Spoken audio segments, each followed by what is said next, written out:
Hey folks, welcome back to the channel. It's going to be a quick pace today. I was finished up with the customer's order on this job, as you may have seen in my last video. I'll put that down in the description below in case you haven't seen it. But I'd finished up the job. However, some of the neighbors had come by to check out the operation, and you know what? They thought, wow, if I could get some lumber, some beams, or something like that, that'd be awesome. And so they worked out a deal with my customer and myself, of course, that I would mill a few hours for them just to get as much as we could out of some of the remaining logs. Again, these are all logs that, as I've mentioned in previous videos on this job site, that the customer had to take down for forest thinning. And you know, the Department of Natural Resources does this forest fire prevention program where they will actually help you with the cost of clearing some of your land, or thinning out the brush and trees, etc., on your land to help prevent forest fires from just blowing up like they have, you know, recently. And one of the things that, you know, people may not realize who don't live in and around forests is that forest fires are actually a natural occurrence, and in arid pine forests like this one, it's common to see a forest fire in any given area about every 7 to 10 years. And so you have to understand that this is just part of Mother Nature's way.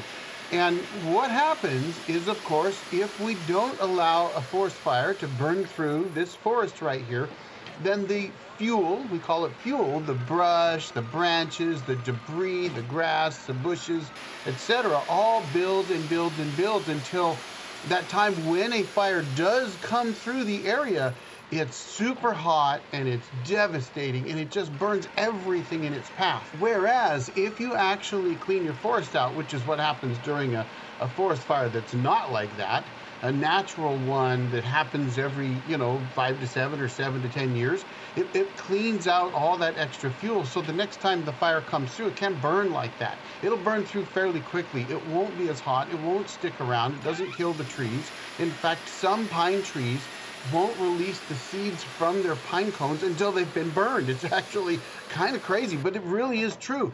And so by doing a forest thinning project like I'm doing on my own property and this customer was doing on theirs, you need to go through and you need to remove a lot of trees and brush and that kind of stuff.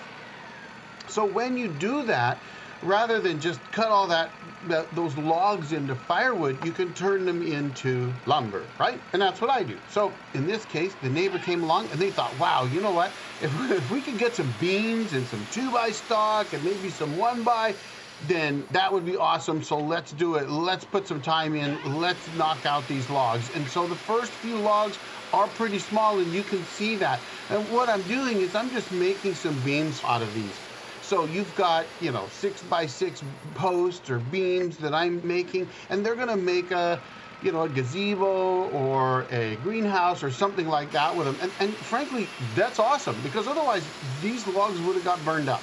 And so they're going to be useful for many, many years to come. And I love doing this. If you can't tell by this video, folks, I love doing this. And look at that. Isn't that crazy? You get bark and stuff flying back at you all the time. The new debarkers are better. They aim the other way. But you know what? I've been living with this one for over 7 years. You know, you just get used to it. You wear eye protection and stuff like that, and away you go. So we're going to get these logs milled into beams, and then I got a big log that I'm gonna do that crazy thing that I almost never do. I'm gonna flip 180 on it, and I'll talk about it when I get there. But let's let this run a little bit, get this done, and you're gonna see some cool drone footage. One of the neighbors had a drone, they threw it up, they took some video, and then they gave that to me. So hey, why not use it, right? So you'll get to see a little bit different perspective today. I hope you enjoy it and stick around. I got lots coming in this video. It's gonna be pretty quick paced. Bang, bang, bang. We're gonna knock these logs down, and then we're gonna get into a much bigger log, and I'm gonna do that crazy 180-degree flip again. So stick around. I'll talk about that when it happens. Let's get her done.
All right, how about that drone footage?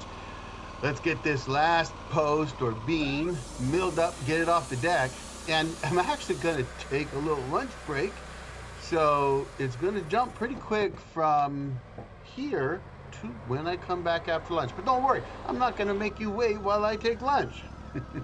So we'll get this post finished. And I just kind of love this view. You can just see workings of the mill that you don't normally get to see. I certainly don't, so it's kind of fun. And you know, it's just something I don't normally have. I certainly don't have time to run a drone. I don't. I'm too busy milling, folks. So we're gonna get this one done, and then we're gonna get that bigger log up on the deck after we get a little cleanup done. We're gonna change the band, that kind of stuff. But trust me, I'm gonna run through it real quick. So let's get this one done, then we'll jump into the next one.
All right, so there you go. Took my lunch break. They got the log rolled up and I loaded it up, I think before I even turned my cameras on. Well, you know, one of the challenges of making these videos for you is that I can't always watch the batteries, and sometimes the batteries die. Now I do actually have a juice box, I guess is what it's called. I'll drop a link down below for you. It works really, really well. I like it. I'm not affiliated with them. They're not sponsoring me. I just happened to forget it on this particular job. It happens, right? You're just busy trying to get everything together for the milling operation, and you don't always think about everything you need to bring in order to film it. So I could bring it to you, and I didn't have that extra battery. It's called a juice box. It's awesome. Check out the link down below. And while I'm at it, don't forget to check the merch down below as well. You know, I've got different merch out there, so check it out. You might find it interesting. And do me a favor, hit that like button for me. I would really love it if you do. Helps the channel out, so I appreciate that, folks. All right, let's get to it. We got this log up on the deck, and this one's a pretty good sized log. As you can see, you know, it's gonna yield some 10-inch maybe lumber out of that, and they wanted some good, strong 2x out of this. So when you have a log like this one, you can see that taper. It's tapered quite a bit at the other end. So I had gone down to the other end, I'd measured the other end, and I thought, okay, I can do it, but I am going to have to sneak it out. I'm milling from the big end, which, you know, a lot of guys don't like to do that. They want to mill the other way, small end first. There's good reasons for that. But when you're out on these remote jobs, you can't always get your logs the way you want them. You know, as Mick Jagger said, you can't always get what you want. But if you try sometimes, you just might find you can get what you need. Well, there you go.